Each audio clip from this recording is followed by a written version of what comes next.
দেশি স্বাদের দেশিভাবে একদমই ঘরোয়া পদ্ধতিতে নদীর টাটকা কালীবাউস মাছের আলু বেগুন দিয়ে ঝোল রান্না করব।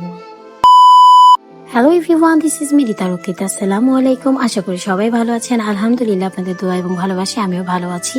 আজকে নিয়ে চলে আসলাম একটা টাটকা নদীর কালীবাউস মাছ, বড় সাইজের। এই মাছটা খেতে অসম্ভব লেভেলের মজা হবে। তো আমি মাছটা এখন কেটে সুন্দর করে ধুয়ে নিব। মাছটা ভালো করে কেটে এবং পরিষ্কার করে ভালো করে পানি দিয়ে ধুয়ে নিয়েছি। এখন মাছটা আমি সুন্দর করে ভালো করে ম্যারিনেট করব। হলুদের গুঁড়ো দিয়ে দিলাম, দিয়ে দিব মরিচের গুঁড়ো এবং দিয়ে দিব লবণ পরিমাণ মতো, দিয়ে ভালো করে কুচলে মেখে নেব।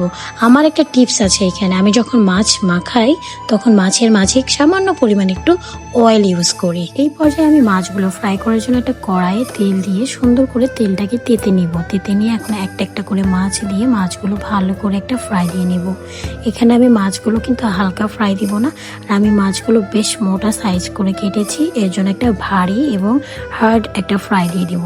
তো এই পর্যায়ে আমার মাছগুলো ভাজা হয়ে গেছে। এখন আমি আমার রান্নার স্টেপ বাই স্টেপে চলে যাচ্ছি। এই তেলে মাছগুলো ফ্রাই করেছিলাম, ওই তেলে দিয়ে দিলাম পরিমাণ মতো পেঁয়াজ, এবং আমি প্রত্যেকটা গুঁড়া মশলা একটা বাটিতে করে নিয়ে সুন্দর করে পানিতে গুলিয়ে বেশ কিছুক্ষণ রেখে দিয়েছিলাম সাইডে।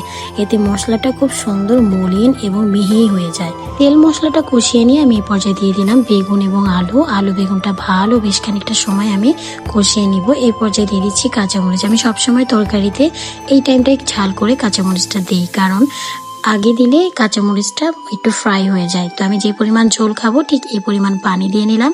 তো আমার এই পানিতে বাবলস চলে আসছে, আমি একটা একটা করে মাছ দিয়ে দিব।